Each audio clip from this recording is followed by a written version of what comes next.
Orozco, it appears we just saw you the other day. Every day you see me, it's a great day. I like the suit again.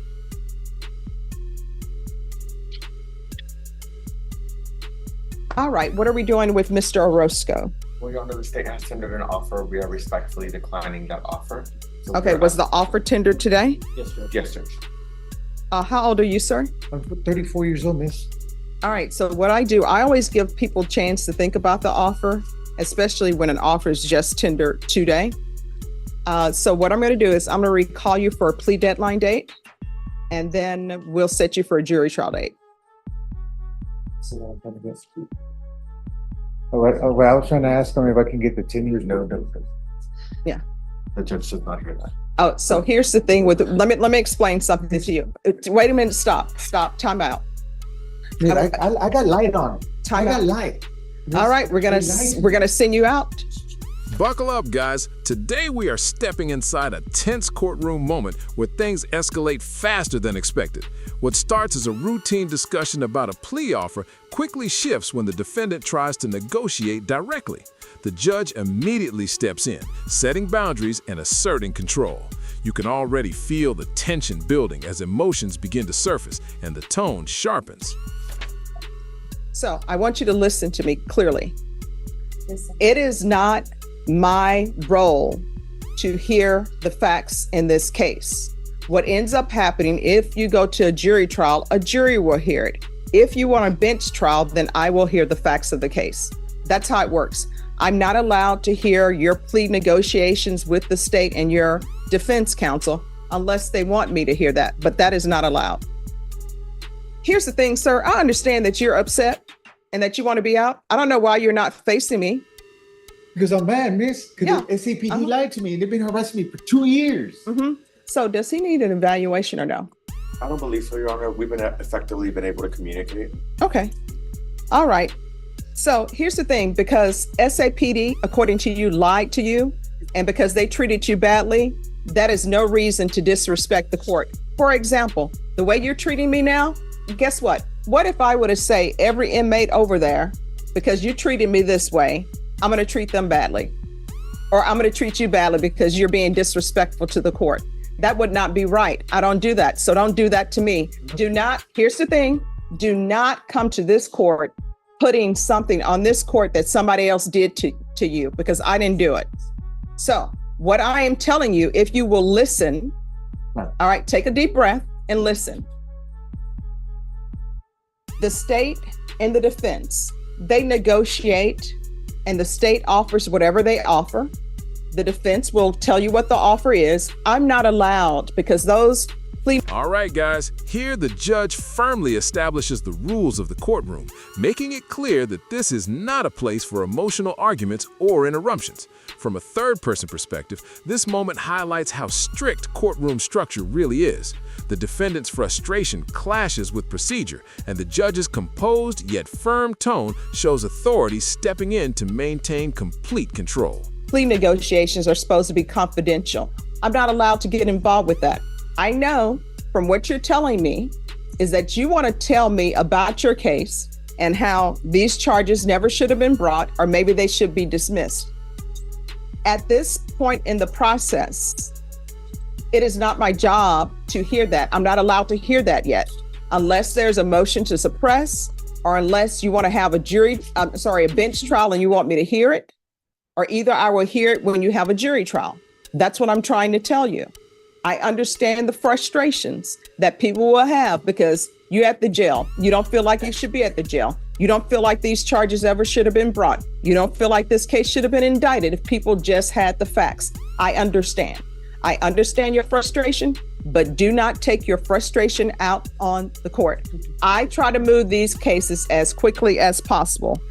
Now things take a more intense turn. The defendant openly expresses anger, accusing law enforcement and revealing deep frustration. From an outside perspective, this becomes the emotional peak of the exchange. The judge doesn't react emotionally, but instead redirects the situation, reminding him that the courtroom is not the place for misplaced anger, showing a strong balance between control and patience. You have been here on January 2024, and then your court-appointed counsel was ill, so he asked it to be removed. So Mr. Arguelles was appointed, and I'm sure he got on your case as quickly as possible. He's just finished a murder trial. The state just gave you an offer today.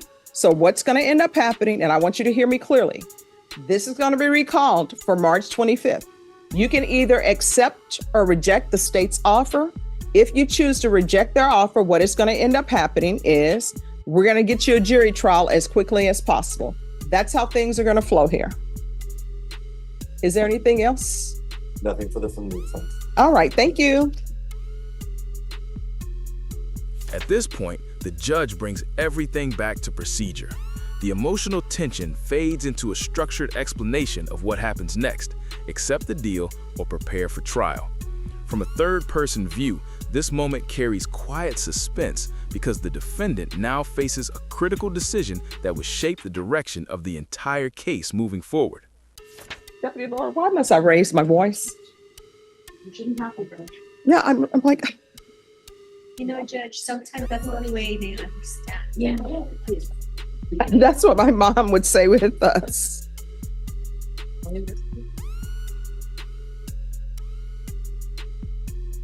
And sometimes she would raise her voice, and my brother would say, now I understand.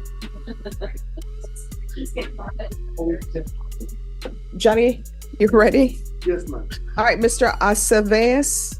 Service. Aceves. All right. I never know what to do with the V's either. With what, ma'am? The V's, Oh, in the the V's, names to pronounce it correctly. It's always ve. Bay, Aceves. Okay. All right. How's everything going on probation? Pretty good, man. And how's the employment? Awesome. Yeah, it's pretty good. Yeah. Okay, awesome. All right. Probation. I know they're here for removal of GPS. Yes, Judge. In reviewing Mr. Aceves' file, it indicates that he's been in compliance with everything. He's doing really well. There's not been any, it hasn't been any violations or anything with his GPS. Everything seems to be going good. All right. Your Honor, I have to be honest with the court. He did have a violation Saturday or Sunday, right? This Saturday. He was out. He should have been home at 2:00 or something. He thought it was later than that. So he went to Walmart, I believe. Yeah. And that was it. And he called him right away and he went back home. That was it. That's the only thing. And I wanted to be honest with the court because it's going to come in and I don't want the court to think I lied to it. Okay. So, Now, I appreciate your honesty. well, thank you. Yeah. And so he was at the Walmart. Yes, ma'am. Right, Walmart? Yeah. I was returning Battery charger. body charger that I wanted to return. Okay. All right. Your Honor, I would like to point out though, the last time we were in court, we modified his conditions for 6 a.m. to 6 p.m. Monday through Saturday. So it may not be a violation that comes in. We have not received it as a violation. Okay. What time were you at the Walmart? 3 p.m. And Oh. that was for any purposes. Yes. It wasn't just for work or anything like that. So you were correct. And your, yeah, No. I have it here. All So, this time from day one, not one, deleting this one, not one violation, Your Honor. yes. Yes. And I do have it on my docket sheet that it was for 6 a.m. to 6 p.m. That's for what I all thought, purposes.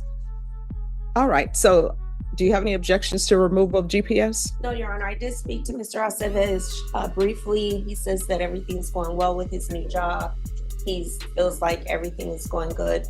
So we don't have any objections at this All time. right. So I'm going to remove GPS, but here's the thing. I know this is San Antonio. A lot of things are about to come upon us, mainly Fiesta. So don't get wild and crazy doing Fiesta. And remember, you're not allowed to drink any alcohol on probation. And I know Fiesta, it's an alcohol fest, let's be honest. Look, you can walk down the street, everybody booth has alcohol in it. Everybody has those long things with the alcohol in it. Don't get caught up in that, understand? Yes, ma'am. All right, so I'll I really appreciate it, Your Honor. Thank you so much. Oh, you're so welcome. Thank you. I'm glad you're on track and everything is working out for you. Of course, you have a great attorney. If anything goes wrong or if there are any issues, you can always contact your attorney. If you feel as though probation is not addressing something, you can always come to court and talk to the probation officer here or come to me. Yes, Your Honor. All right. So I'll order removal of the GPS. Thank you, Judge. All right. It would be excused. Yes, we can, but I need to give you all another check-in day because I'm ordering removal of GPS, but I'm going to have you all come back after Fiesta. Okay. So we'll come back. We're gonna have our own fiesta tonight, so tomorrow then. Okay. All right. So we'll come back May 27. Okay. Yes, ma'am. All right. Do you need a reset form? No, ma'am. Okay. All right. So we'll be back on May 27th. All right. All right. Good Thank job. you. Thank you. And I like the new haircut. Judge, it's not nice to talk about hair in front of a bald guy. Now, the tone shifts completely as a new case begins. The courtroom atmosphere becomes lighter, yet still meaningful. This segment highlights honesty, minor mistakes, and ultimately a positive outcome with the removal of GPS monitoring. From an observer's perspective, this contrast shows how compliance and respect can lead to trust and leniency within the system. And with that, if you found this breakdown insightful, don't forget to like the video, subscribe to the channel, and we'll see you in the next video.